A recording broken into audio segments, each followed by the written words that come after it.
história de que Caleri pode deixar o São Paulo ganhou mais um capítulo. Nas últimas horas surgiu a informação de que o León do México tem interesse em contratá-lo. A ideia do time mexicano era assinar um pré-contrato a partir de 1º de julho para ter o Caleri de graça em 2027, e esse é o grande risco que o São Paulo vai correr. O tricolor negocia há mais de 6 meses a extensão do vínculo do argentino, que quer 2 anos de contrato, prorrogáveis por um terceiro, desde que ele bata metas. Mas o grande problema hoje nem é a questão do tempo, é que o Caleri quer receber os 6 milhões de reais que o São Paulo lhe deve. Há pendências também com o representante do atacante argentino.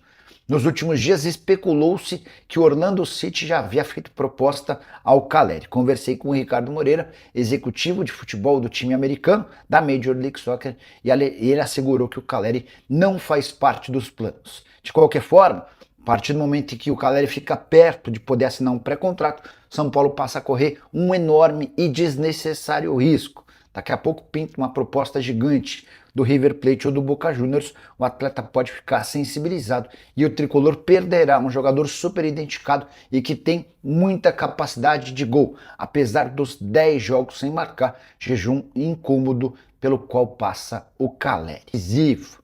E Tiquinho Soares, que já foi absolutamente decisivo no Botafogo de 2023, passa por uma realidade completamente diferente. O jogador está emprestado ao Mirassol, que não quer a continuidade do atleta. O Mirassol, inclusive, já avisou o Santos que está disposto a devolver. O Santos não aceitou a devolução, até porque o Tiquinho custa R$1,5 milhão por mês. A partir daí, o Mirassol tem oferecido o Tiquinho para clubes da Série A e até da Série B. Vale a lembrança de que esse salário de R$1,5 milhão por mês é dividido da seguinte maneira: o Santos arca com R$1 milhão mensais, enquanto o Mirassol fica com 500 mil por mês. O jogador que não conseguiu engrenar no Mirassol tem apenas um gol marcado em 10 partidas disputadas. E é incrível constatar como o Tiquinho tem regredido ano após ano. Na temporada de 2023, que eu citei agora há pouco, foram 29 gols e 7 assistências. Veio o ano de 24 com praticamente o mesmo número de jogos, mas só 9 gols marcados. Em 2025, pelo Santos, foram 7 gols. E em 2026 já se foi metade do ano e um golzinho marcado. Caberia no seu time do coração? O que você pensa sobre Tiquinho Soares e os números que eu passei agora? Como jogador, daí fiz uma pesquisa ali, 25 anos, jovem. Ele é do Hoffenheim, mas está emprestado, né? Está emprestado por Augsburg, Estava, né? Ele jogou a última temporada emprestado e agora volta para o Hoffenheim, né? Exato. Seria empréstimo, é isso, Gabriel? Empréstimo com opção de compra. Legal, daí seria mais ou menos do que foi a movimentação ali do Marcos Antônio, né? Vem por empréstimo, deu certo, você tem ali a sua opção de compra, não, também volta e muito obrigado. Eu acho que para o São Paulo hoje os termos são muito, muito favoráveis dessa forma. Não o que foi feito pelo Vitor Sá, né? Então, concordo, vou analisar melhor, né? Vou procurar vídeos dele, a respeito dele, quantos jogos, se eu não me engano, jogou 15 jogos, 16 jogos nessa temporada, né? Fez 2 gols, né? Quero ver, entender melhor as características, um pedacinho de um vídeo que eu vi, parece que bem rápido, bem veloz, né? Um zagueiro de velocidade. Enfim, acho que pode ser uma boa opção aí para compor a princípio, para compor o elenco do São Paulo, né? Quem sabe ser importante aí para a temporada, né? É isso então, nosso amigo Renan antecipou o tema. O São Paulo enviou uma oferta de empréstimo ao zagueiro Arthur Chaves, né? Ele que está no Hoffenheim, então, 25 anos, brasileiro, tem uma opção de compra nesse acordo, né? Todos os vencimentos mensais dele pagos pelo clube, né, até 2027, então, tendo aí, então, essa oferta de empréstimo por 1 ano, e aí tendo essa opção de compra que, em cima de metas, pode virar uma obrigação de compra. Ainda estão ali conversando questão de valores, né? Quem está conduzindo esse negócio é o Rafinha, que tem bom trânsito com o empresário do jogador, então eles já têm uma relação ali, né, desde a época do Rafinha jogador, e ele está usando essa relação para tentar contratar o Arthur Chaves, então, sendo esse jogador ali mais para zaga do time do São Paulo, né? Conversei com alguns colegas ali que cobrem a Série A ali do campeonato alemão, né? Acho que não tem nenhum grande especialista aqui em Hoffenheim, então a gente busca referências. Ele tem 1,88 m, 25 anos. Falaram que ele é um bom jogador em saída de bola, ele é um jogador veloz também, né? Então esse é um ponto muito positivo, e que ele machuca pouco, né? Ele consegue jogar durante a temporada ali. É o famoso jogador com saúde, que acho que alguém tinha falado isso alguma vez aqui, né, Renan? Do jogador com saúde. Esse é a melhor estatística dele, né? O jogador com saúde. Se ele tiver isso, se ele tiver à disposição sempre, já é meio caminho andado, né? E aí eu vou concordar com o chat que é um melhor negócio do que foi do Domingos Duarte, por exemplo. Concordo inteiramente com isso.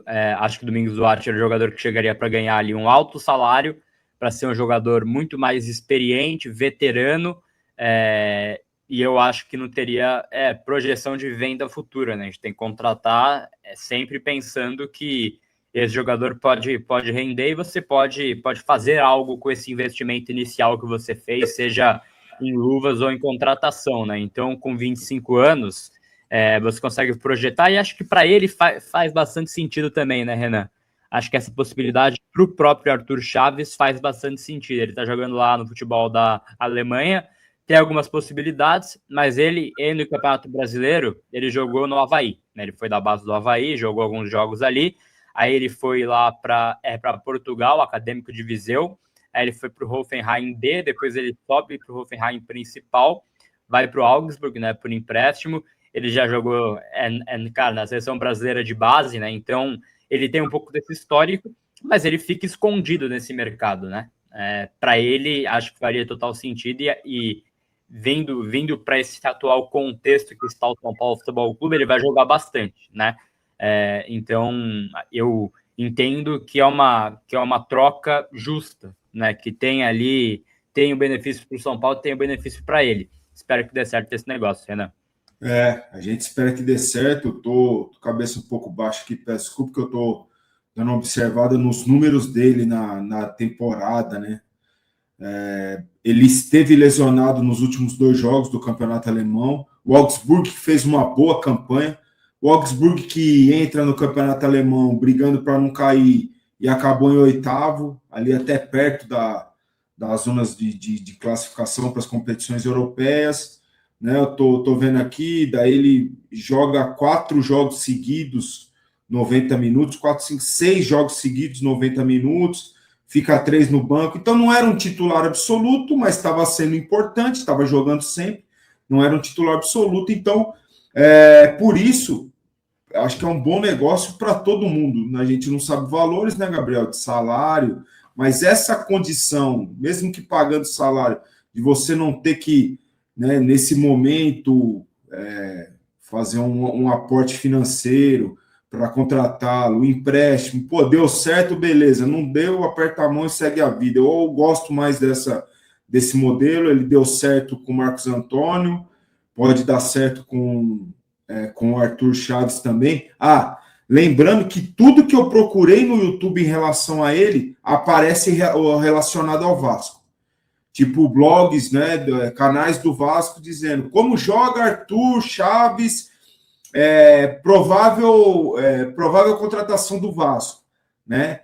Então, eu não sei das informações do Gabriel a respeito disso, se há uma briga pelo Arthur Chaves, se há ali uma disputa por ele, mas tudo que eu procurei no YouTube aparece associado ao Vasco da Gama, né? Mas eu acho que seria assim uma boa opção a princípio pelos modos do negócio. Esportivamente falando, eu vi alguém perguntando aí, é canhoto, é destro?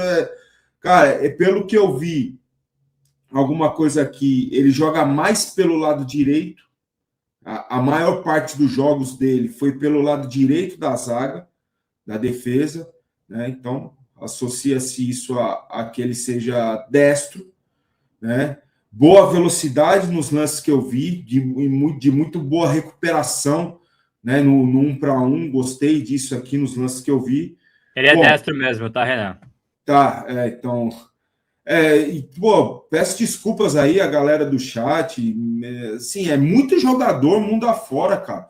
Muitos brasileiros que praticamente não jogaram no Brasil, né, Gabriel? Então a gente, né, até assiste futebol alemão, mas assiste quando joga contra o Bayern, quando joga contra o Borussia, quando joga contra o Frankfurt, o Leipzig, o Leverkusen, né? A gente, não é que a gente vai lá, ó, tá tendo jogo do Augsburg, eu vou lá ver o jogo do Augsburg. Não. Né? Então, pedimos desculpas aí, eu peço desculpas pela pouca informação, mas o que eu tenho visto de imagens no YouTube, jogador destro, e o que me impressionou nos lances de recuperação e velocidade, no 1 para 1. Eu gostei de alguns lances que apareceram aqui. É o que eu sempre falo, né, Gabriel? Os melhores momentos, né? As que os caras passaram por ele não tá aqui no vídeo, né? Mas pela necessidade que o São Paulo tem nesse momento para essa posição de um jogador de maior velocidade, porque os nossos zagueiros hoje eles têm boa técnica, boa saída de bola, mas não são tão velozes, né?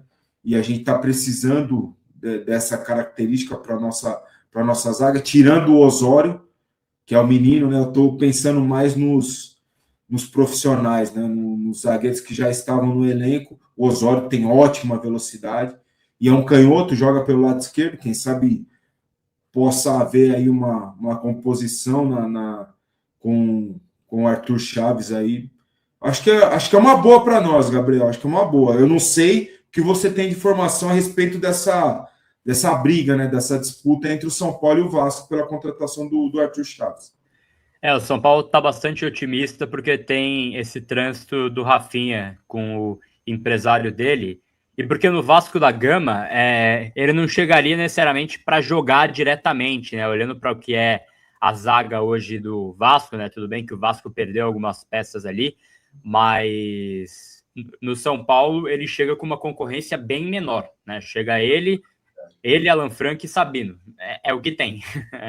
E ponto, né? No Vasco teriam outras opções ali. Então, é algo que está sendo conversado ali. Vamos ver como é que vai ser sobre essa semana. O São Paulo volta aos treinos quarta-feira. Poderemos ter novidades aí na composição do futebol. Vou falar um pouco mais disso mais para frente aqui na live também. Então, algo aí para a gente ficar